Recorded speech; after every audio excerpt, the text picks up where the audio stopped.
ایک عمل دیتا ہوں آپ کو اس بابرکت مہینے میں۔ سورہ فاتحہ پڑھیں 2 دفعہ، سورہ اخلاص پڑھیں، درود شریف پڑھیں، تسبیح پڑھیں، آپ کی منزلیں آسان ہو جائیں گی۔ کسی قسم کی پریشانی ہے، جنات ہیں، بے اولاد ہیں، منزل نہیں مل رہی، در بدر ہے، موت دکھائی دیتی ہے، تو یاد رکھیں درود شریف پڑھیں، سورہ اخلاص کی تسبیح کریں، سورہ فاتحہ کی تسبیح کریں، اور وہ اس کا جو ہدیہ ہے وہ حضور کی فیملی کو دے دیں،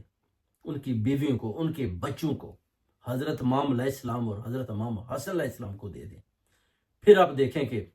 کیسے برکتیں آپ کا قدم چومتی ہیں۔ آپ یہ عمل 10 دن کر کے دیکھیں، اس کے بعد یہ ایسا عمل ہے کہ آپ اس کو اپنی زندگی میں شامل کر لیں کہ ہر وقت آپ سمجھتے ہیں جب بھی آپ کے پاس ٹائم ہو، وقت ہو، تو آپ اس کی تسبیح کریں اور اس کا ہدیہ حضور صلی اللہ علیہ وآلہ وسلم کو، ان کی فیملی کو ہدیہ کریں، تو آپ دیکھیں گے کہ آپ کی ساری پرابلمز کیسے حل ہوتی ہیں۔ کیونکہ اگر آپ خاموشی کے ساتھ ان پرابلم کو دیکھتے رہیں گے تو پرابلمیں بڑھتی جائیں گی، بڑھتی جائیں گی، اور اس لیے آپ نے مقابلہ کرنا کہ میں آپ کو ایک ایسا عمل اس بابرکت مہینوں میں بتا رہا ہوں۔ دیکھیں پھر کیسے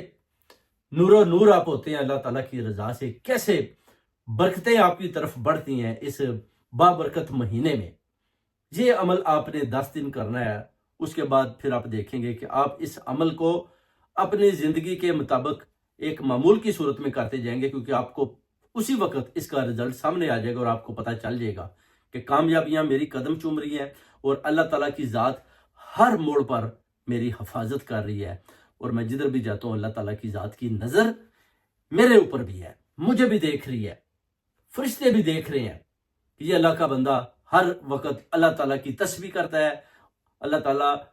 کے رسول اور اس کی فیملی کو ہدیہ کرتا ہے اور ان کا نام لیتا ہے، اور ان کے صدقے اللہ تعالیٰ کی ذات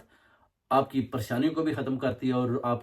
اس طرح جیسے نور و نور ہو جاتے ہیں۔ بابرکت مہینے میں برکتیں آپ کے سامنے ہیں، رستے آپ کے صاف، منزلیں آسان، جدھر بھی جاتے ہیں کامیابیاں آپ کا قدم چومتی ہیں، اور ہر مشکلات کا آپ